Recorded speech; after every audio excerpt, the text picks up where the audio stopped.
ఈ ఇయర్ అమ్మవారి పూజకి నేను అమ్మవారికి ఎట్లా తయారు చేసిన, ఇంకా రిటర్న్ గిఫ్ట్స్ ఏమేమి ఇచ్చినా అనేది ఈ వీడియోలో అయితే చూసేద్దాము. మీరు స్టార్టింగ్ చూసి ఆశ్చర్యపోవచ్చు, ఎందుకంటే గల్లవల్ల కొడుతున్నా అని. కాకపోతే కాదు, ఇక్కడ ఏందంటే నేను అమ్మవారి కోసం మనీ అయితే సేవ్ చేసిన ఒక 2 మంత్స్ నుంచి పూజ కోసము. కొంచెం పూజ ఐటమ్స్ తీసుకోవడానికి కూడా ఇబ్బంది కాదు కదా, అందుకే సేవ్ చేసిన ఇట్లా మనీ అయితే. కాకపోతే ఇట్లా గల్ల పలగొట్టి మనీ తీస్తుంటే నాకు చిన్నప్పుడు జాతర పోయేటప్పుడు గల్ల పలగొట్టి అందులో ఉన్న చేంజ్ తీసుకున్నదే గుర్తొస్తుంది. ఏమంటారు, ఈ మెమొరీ అయితే 90s కిడ్స్కి మాత్రం తప్పకుండా గుర్తొస్తుంది ఈ వీడియో చూస్తే అయితే. కాకపోతే నేను ఇక్కడ నెక్స్ట్ డేనే పూజ ఉంటుంది కాబట్టి ముందు రోజే అన్ని సామాన్ తెచ్చుకోవాలి. ఏమేమి మనకు అవసరం ఉంటే అన్ని ముందు రోజే ప్రిఫర్ చేసుకుంటే మనకి నెక్స్ట్ డే ఏ ఇబ్బంది ఉండదు. కాబట్టి ఇక్కడ నేను అన్ని సామాన్ అయితే తెచ్చుకున్నా.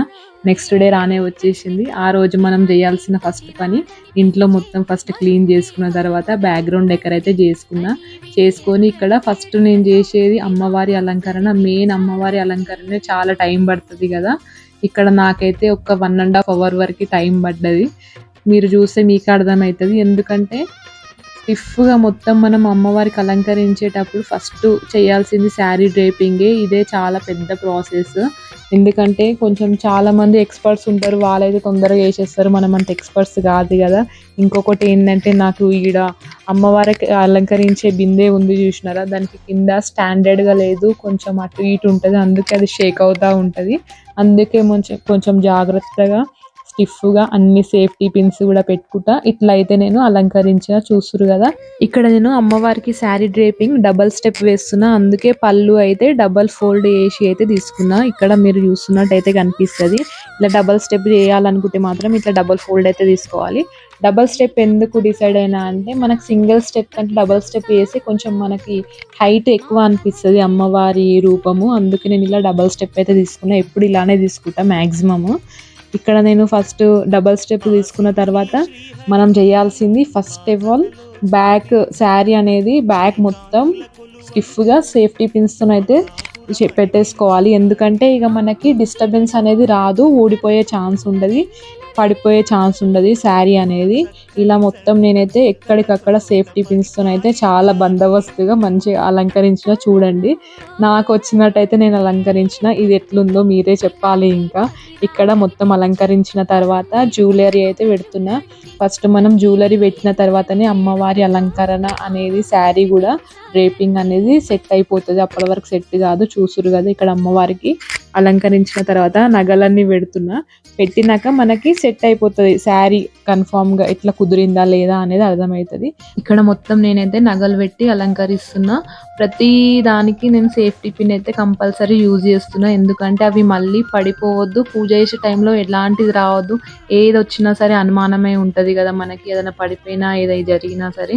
అందుకే మనం ఇలా అలంకరించేటప్పుడే కొంచెం జాగ్రత్తగా టైం తీసుకుని అయినా సరే జాగ్రత్తగా అలంకరిస్తే మనకు ఏ ఇష్యూ రాదు. ఇప్పటి వరకు అయితే నాకు ఎప్పుడు ఏం ప్రాబ్లం అయితే రాలేదు. ఇట్లా అలంకరిస్తున్నా. కాకపోతే బిందెకి నేను ఇట్లా కట్టిన కదా, అది కింద స్టాండర్డ్ అనేది లేదు కదా, ఓకే అటు ఇటు కదులుతా ఉన్నది. Okay fine. బట్ లాస్ట్లో అయితే పూల జడ అయితే పెడుతున్నా. పూల జడ పెట్టగానే ఏమైందో చూడండి, ఆ బిందె కొంచెం అటు ఇటు స్టాండర్డ్ లేదు కాబట్టి మొత్తం ముంగట వచ్చి పడిపోతుంది. బట్ అలా అని నేను డిసప్పాయింట్ అయ్యి అది తీసేయలేను. ఏదో ఒక మార్గం ఆలోచించాలి కాబట్టి ఇట్లా కాదు అని బ్యాలెన్స్ చేయడానికి అక్కడ ఆఫ్ ఇక్కడ ఆఫ్ అయితే వేసేసిన. ఎప్పుడైనా సరే ఈ విషయంలోనే కాదు, లైఫ్లో కూడా ఏ విషయంలోనైనా సరే, అరే ఆ పని అయితలేదు అని వదిలేయద్దు. ఆ పనికి ఇంకొక మార్గం ఆలోచించి చేయడానికే ట్రై చేయాలి. ఎప్పుడు మనం నెగిటివ్ తీసుకోవద్దు. సక్సెస్ కావాలని అనుకొని ముందు పోతే సక్సెస్ అవుతాం. చూసినారు కదా, ఫైనల్గా సక్సెస్ అయిపోయినా నేను అమ్మవారికి అలంకరించడంలో. ఫైనల్గా అమ్మవారి రూపం కూడా పెట్టేసిన. ముంగట వచ్చి అయితే చూసుకోవాలి కదా మనం, అమ్మవారు మనకు చూస్తున్నట్టు ఉండాలి కాబట్టి ఒక 2-3 టైమ్స్ పెట్టి మరి ముందొచ్చి చూసుకొని ఓకే ఫైనల్ అనుకున్న తర్వాత డిసైడ్ అయిపోయినా. ఫైనల్గా బ్యాంగిల్స్ అయితే వేసేసిన. కంప్లీట్గా అమ్మవారి అలంకరణ అయితే అయ్యింది. డెకరేషన్ కూడా స్టార్ట్ చేసిన, కంప్లీట్ చేసేస్తున్నా. ఇలా మనం డెకరేషన్ చేసుకున్న తర్వాత మళ్ళీ ఒకసారి మొత్తం క్లీన్ చేసేసుకుంటే అయిపోతుంది. ఎందుకంటే ఫ్లవర్స్తో డెకరేషన్ కాబట్టి ఇల్లంతా మళ్ళీ మెస్సీ అవుతుంది కాబట్టి ఫస్ట్ ఇలా డెకరేషన్ అయితే చేసేసుకున్నాం. ఇంకా ఇక్కడ మనము ప్రతిసారి పంతుల్ని పిలిపించి పూజ చేపిస్తాం కాబట్టి 9 రకాల పూజ అయితే చేస్తాడు పంతులు. మనము 9 పసుబొట్లు అమ్మవారికి ఇస్తున్నట్టు అర్థం అంట. నాకు కూడా సరిగా తెలియదు. కాకపోతే ఏమనుకోకండి చెప్పడానికి వస్తలేదు. ఇక్కడ నేను 9 రకాల పువ్వులు, 9 రకాల రూ. 1 కాయిన్స్, తమలపాకులలో మళ్ళీ వక్కలు, పసుపు, కుంకుమ అన్నీ పెడతాను. ఇంకా 9 రకాల పిండి వంటలు గూడా పెడతా ప్రతిసారి. కాకపోతే మనము 9 రకాలు పెట్టొచ్చు, 5 రకాలు గూడా పెట్టొచ్చు. అట్లా ఏం లేదు. ఇక్కడ నేను 9 రకాల పిండి వంటలు గూడా పెడుతున్నా. షాక్ గాకండి 9 రకాల పిండి వంటలు చేసినావా అని. నేనేం చేయలేను. అన్నీ బయట నుంచే తీసుకొనొచ్చిన.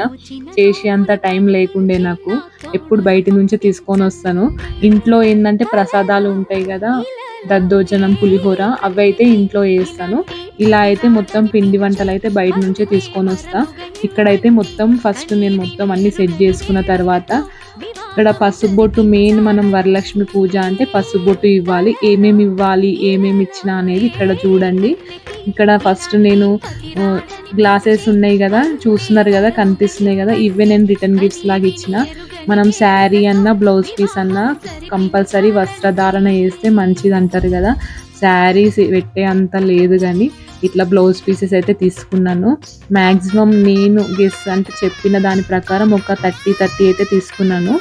నాకైతే 30 మెంబర్స్ అంటే అందులో ఒక 1 మిగిలింది అనుకోండి. అర్థం చేసుకోండి ఎంతమంది వచ్చారు అనేది. ఇక్కడ బ్యాంగిల్స్ ఇట్లా ఒక చిన్న కవర్లో అయితే శనగలు, పసుపు, కుంకుమ, ఒకటి పండు అయితే పెడుతున్నా. ఎందుకంటే మళ్ళీ అది మొత్తము రిటర్న్ గిఫ్ట్స్ ఇచ్చేటప్పుడు అందులోనే పెట్టిస్తే ఖరాబ్ అవుతాయి కదా, అందుకే అవి సపరేట్గా ప్యాక్ చేసి అన్ని ప్యాక్ చేసి రెడీ పెట్టుకున్నా. ఫైనల్గా పంతులు వచ్చేసిండు. అమ్మవారి అలంకరణ అయిపోయింది, నా అలంకరణ కూడా అయిపోయింది, పూజ కూడా స్టార్ట్ అవుతుంది. మీరు లైవ్ చూసినట్టయితే అందులో కంప్లీట్గా నా పూజ ఎట్లా అయింది, మా ఇంట్లో పూజ ఇట్లా జరిగింది ఏంది అనేది అయితే మీకు అర్థమవుతుంది.